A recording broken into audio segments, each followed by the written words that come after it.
Welcome back, watch people. Today we'll be reviewing and talking about the Timex Ironman.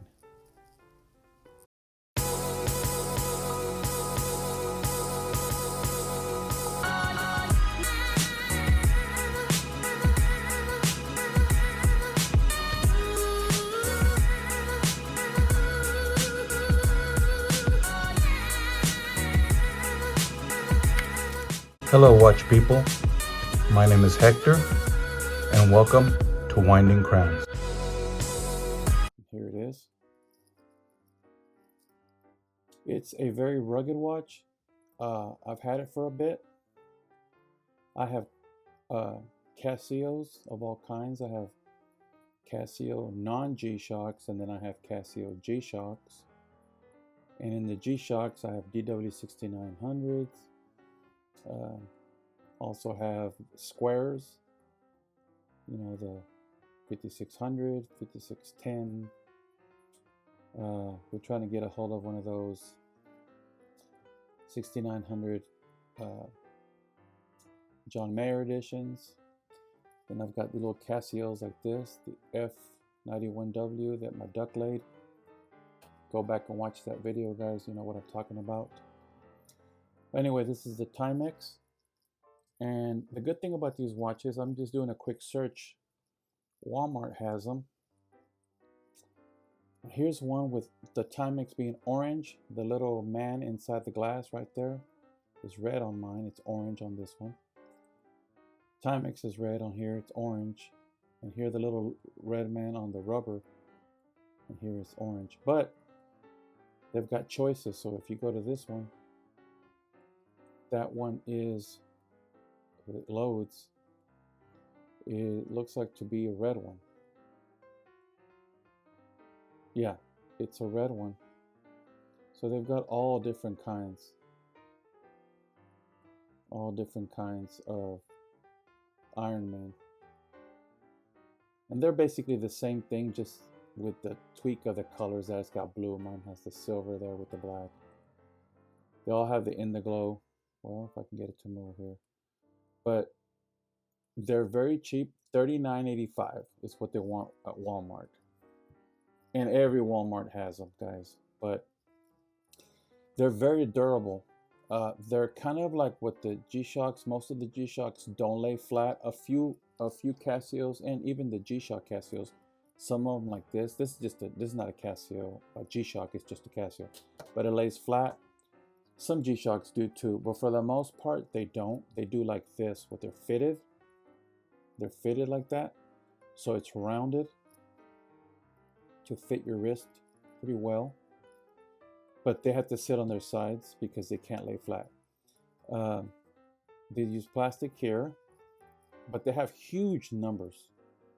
The numbers are huge. You see Saturday, March 27th.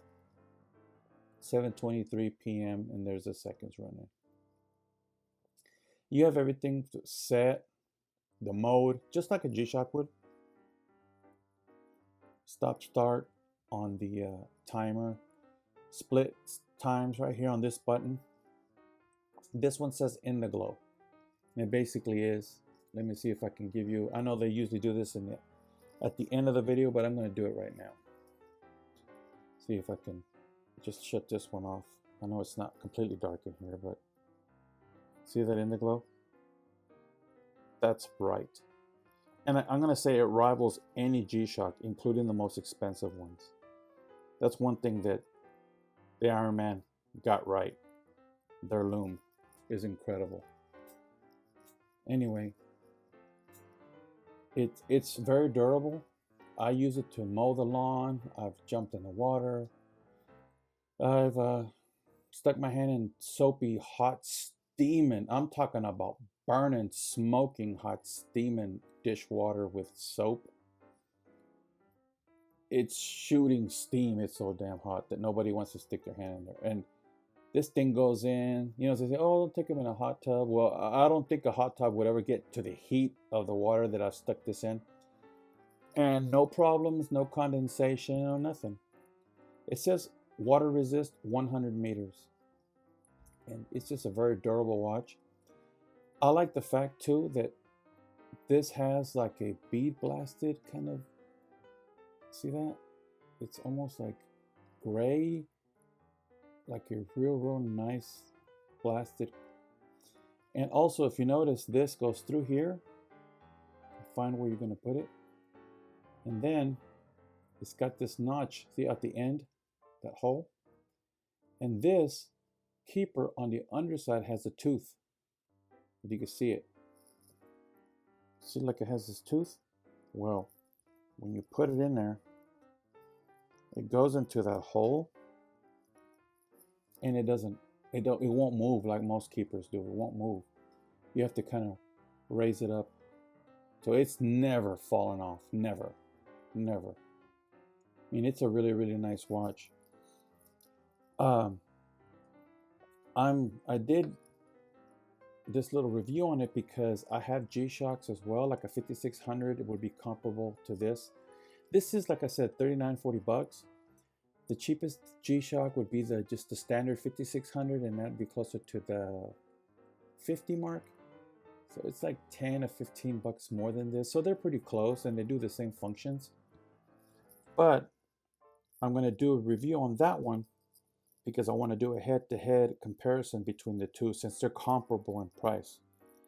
And I wanted to do it specifically on this one because a friend of mine from the Random Rob Discord, Felipe Colon, a young guy, asked me about this watch because he thought about getting a Timex Ironman.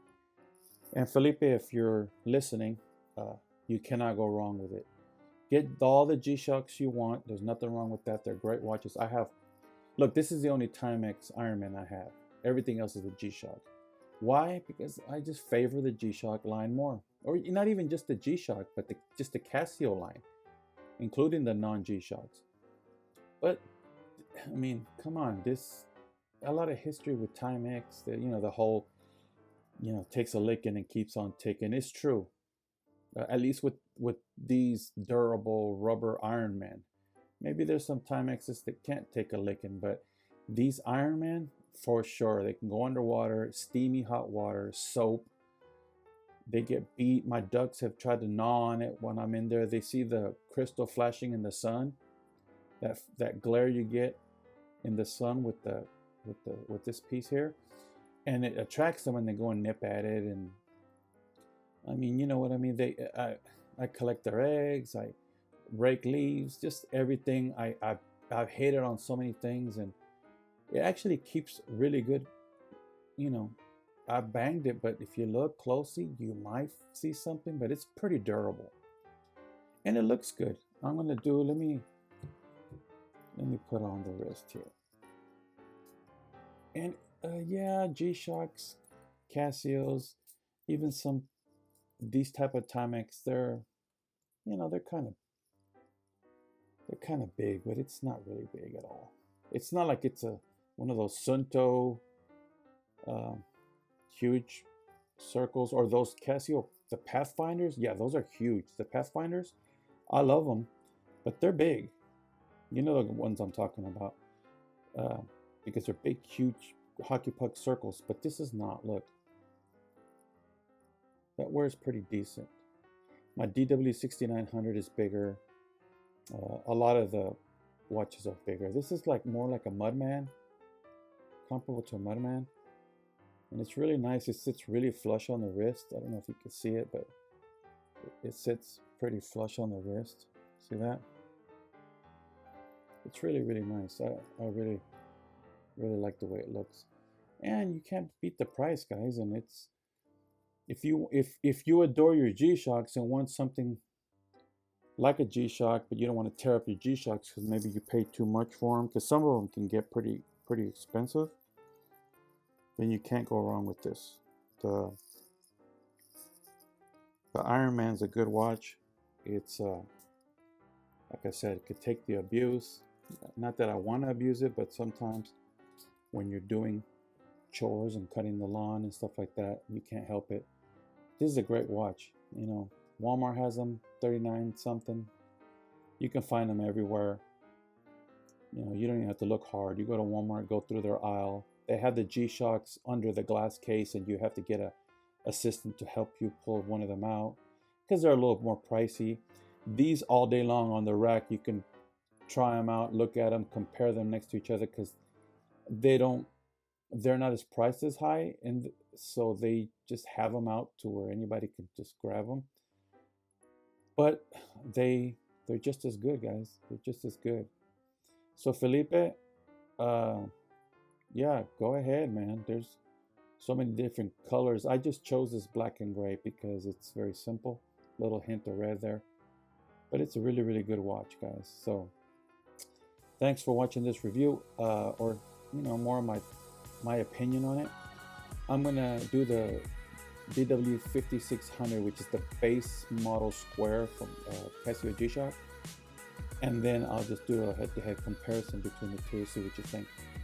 But anyway, guys, thanks for watching, and until the next one, and remember, never stop winding crowns, but in this case, you can't wind it because it doesn't have a crown. Anyway, we'll see you next time, guys. Thanks.